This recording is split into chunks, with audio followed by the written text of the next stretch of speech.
আসসালামু আলাইকুম। বিসমিল্লাহির রহমানির রহিম। শ্রম আইন নিয়ে আলোচনা করার জন্য আরও একটি নতুন পর্ব নিয়ে আপনাদের মাঝে উপস্থিত হলাম। আমি হুসাইন আহমেদ আকাশ, সাধারণ সম্পাদক, বাংলাদেশ প্রগতিশীল নির্মাণ শ্রমিক ফেডারেশন। আশা করি সকলেই ভালো আছেন। দেশ ও প্রবাসের সকল সেক্টরের সকল শ্রমিকদেরকে জানাই সংগ্রামী শুভেচ্ছা ও আন্তরিক অভিনন্দন।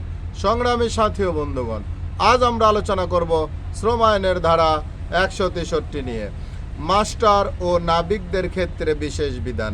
এই অধ্যায়ে এই ধারার বিধান সাপেক্ষে কোনো জাহাজের মাস্টার অথবা নাবিকের ক্ষেত্রে প্রযোজ্য হইবে কোনো দুর্ঘটনার নোটিশ ও ক্ষতিপূরণের দাবি যে ক্ষেত্রে জখমপ্রাপ্ত ব্যক্তিটি জাহাজের মাস্টার, সেক্ষেত্রে ব্যতীত জাহাজের মাস্টারের উপর জারি করা হইবে যেন তিনিই মালিক। কিন্তু যে ক্ষেত্রে দুর্ঘটনা জাহাজে ঘটে এবং অক্ষমতা জাহাজের শুরু হয়, সেক্ষেত্রে কোনো নাবিকের পক্ষ দুর্ঘটনার কোনো নোটিশ দেওয়া প্রয়োজন হইবে না। কোনো মাস্টার অথবা নাবিকের মৃত্যু ক্ষেত্রে ক্ষতিপূরণের দাবিকারী কর্তৃপক্ষ খবর পাওয়ার 6 মাসের মধ্যে অথবা যে ক্ষেত্রে জাহাজটি উহার সকলের নিয়া হারাইয়া গিয়াছে বলিয়া গণ্য হয়, সেক্ষেত্রে হারাইয়া যাওয়ার বা গিয়াছে বলিয়া গণ্য হওয়ার তারিখ হইতে 18 মাসের মধ্যে করিতে হইবে।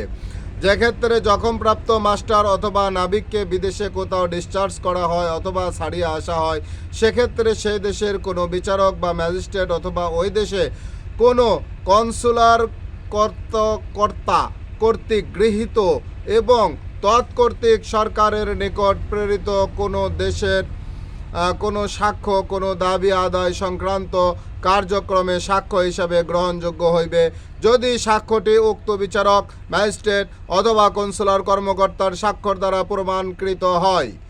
বিবাদী অথবা অভিযুক্ত ব্যক্তি সাক্ষীকে জেরা করিবার সুযোগ পান এবং সাক্ষ্যটি কোনো ফৌজদারি কার্যক্রমে গৃহীত হইলে ইহা প্রমাণ করা হয় যে সাক্ষ্য অভিযুক্ত ব্যক্তির উপস্থিতিতে গৃহীত হইয়াছিল এবং কোনো ক্ষেত্রে উক্তরূপ সাক্ষ্য দস্তখত করিয়াছেন বলিয়া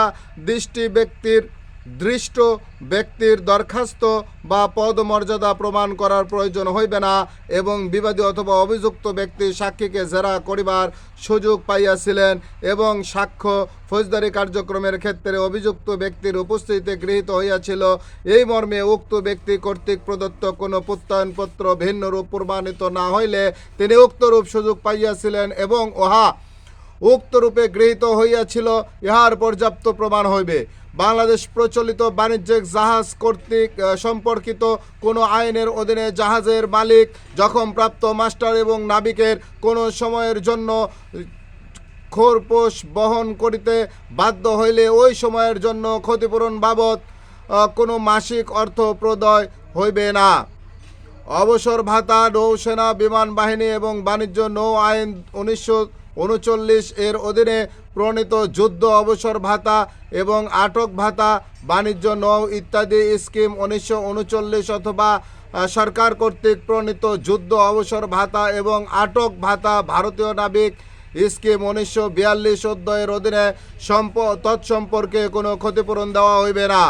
এই অধ্যায়ের অধীনে নির্ধারিত সময়ের কোনো নোটিশ প্রদান বা দাবি পেশ বা কার্যক্রম শুরু করিতে ব্যর্থতা, এই অধ্যায়ের অধীনে কোনো ব্যক্তিগত জখমের সম্পর্কে কোনো কার্যক্রম শুরু করিতে ব্যর্থতা কার্যক্রম চালু করার বিষয়ে বাধা হইবে না। যদি এর উল্লেখিত কোনো স্কিমের অধীনে উক্ত জখম সম্পর্কে অর্থ প্রদানের জন্য দরখাস্ত করা হইয়া থাকে এবং সরকার এই মর্মে প্রত্যয়ন করে যে উক্ত দরখাস্ত এই যুক্তিসঙ্গত বিশ্বাসে সরকার এই মর্মে প্রত্যয়ন করে যে করা হয়েছিল যে জখমটি এমন যে উহা সম্পর্কে যে স্কিমের অধীনে দরখাস্ত করা হইয়াছিল উক্ত স্কিমে উহার জন্য অর্থ প্রদানের ব্যবস্থা আছে এবং জখমটি উক্তরূপ কোনো জখম নহে, এই কারণে দরখাস্ত খানে না মঞ্জুর করা হইয়াছিল অথবা উক্ত দরখাস্তর পরিপ্রেক্ষিতে প্রদত্ত অর্থ প্রদান বন্ধ করিয়া দেওয়া হইয়াছিল এবং এই অধ্যায়ের অধীনে কার্যক্রম সরকারের উক্ত প্রত্যয়নপত্র দেওয়ার 1 মাসের মধ্যে শুরু করা হইয়াছে। সংগ্রামী সাথী ও বন্ধুগণ, জাহাজের নাবিকদের ও মাস্টারদেরকে নিয়ে অত্যন্ত গুরুত্বপূর্ণ একটি বিষয় আজ আমরা আলোচনা করলাম। আশা করি সকলে বুঝতে পেরেছেন। দেশের প্রচলিত আইনের প্রতি শ্রদ্ধাশীল হয়ে বাংলাদেশের সকল শ্রমিক এবং মালিককে বাংলাদেশের শ্রম আইন মেনে চলার জন্য অনুরোধ রেখে সকলে সুস্বাস্থ্য ও দীর্ঘায়ু কামনা করে আজকের পর্ব এখানে শেষ করছি। আসসালামু আলাইকুম, আল্লাহ হাফেজ।